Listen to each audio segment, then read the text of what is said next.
आज की दुनिया में एक दिलचस्प कहानी। बुद्ध के शिक्षाओं में यह बताया गया है कि जब हम अपने विचारों में अधिक विचार करने की जानकारी प्राप्त करते हैं तो हमें यह समझने की आवश्यकता होती है कि यह क्या हो रहा है।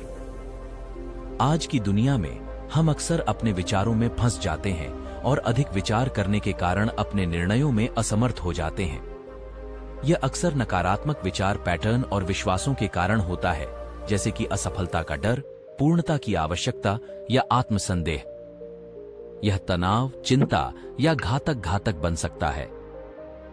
क्या आप भी ये सब अनुभव कर रहे हैं या ऐसा ही कुछ और? हमें कमेंट करके जरूर बताएं। बुद्ध की इस सीख के बाद आप भी सब विचारों से मुक्त होके शांति का अनुभव कर सकेंगे। बस जुड़े रहिए हमारे साथ। बुद्ध की शिक्षाओं से प्रेरित होकर हम अपने विचारों के चक्र से मुक्त होने के लिए उनके द्वारा दिए गए तकनीकों को समझ सकते हैं। आज से ही शांति पाएं। आइए बुद्ध की इस कहानी से इस विषय को और अच्छे से समझें। बुद्ध की ओवरथिंकिंग पर सिखाई। आज की दुनिया में एक दिलचस्प कहानी।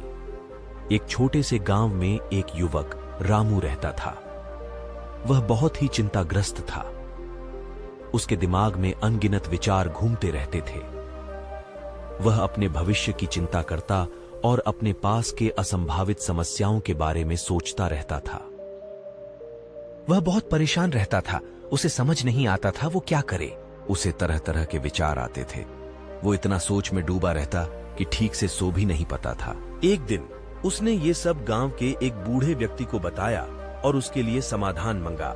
फिर उस बूढ़े व्यक्ति ने उसे बुद्ध के बारे में बताया। उसने बोला, बुद्ध महान और परम ज्ञानी है, तुम उनके पास जाओ।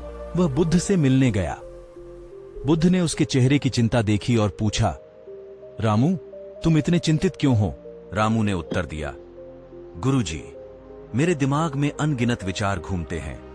मैं उन्हें कैसे रोक सकता हूं? बुद्ध ने उसके पास एक खाली जार दिखाया और कहा, यह जार तुम्हारे विचारों की तरह है। जब तुम्हारे दिमाग में अधिक विचार आएं तो उन्हें इस जार में डाल दो। रामू ने जार में अपने विचार डालना शुरू किया। जब जार भर गया तो उसने जैन से पूछा, अब मैं क्या करूं? बुद्ध ने मुस्कुराते हुए कहा, अब जार को खाली कर दो। तुम्हारे विचार भी वैसे ही हैं। जैसे जार खाली हो जाता है वैसे ही तुम्हारे विचार भी खाली हो जाएंगे। रामू ने जार खाली किया और उसका दिमाग शांत हो गया। उसने समझ लिया कि अधिक विचार करने से बचने के लिए हमें उन्हें खाली करने की आवश्यकता होती है। बुद्ध ने उसको एक और सीख दी। रामू, तुम्हारे विचार तुम्हारे जीवन की गाड़ी की तरह है। जब तुम उन्हें अधिक विचार करते हो तो वे तुम्हारे जीवन की गाड़ी को अवरुद्ध कर देते हैं। इसलिए तुम्हें उन्हें खाली करने की आवश्यकता होती है। रामू ने यह समझ लिया कि अधिक विचार करने से बचने के लिए हमें उन्हें खाली करने की आवश्यकता होती है। वह अपने जीवन की गाड़ी को स्वतंत्र बनाने के लिए यह तकनीक अपनाने लगा।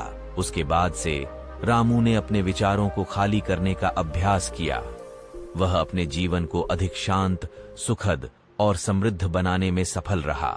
इस कहानी से हमें यह सीखने को मिलता है कि हमें अपने विचारों को संवेदनशीलता के साथ देखने की कोशिश करनी चाहिए और उन्हें खाली करने के लिए उपाय ढूंढने की आवश्यकता होती है।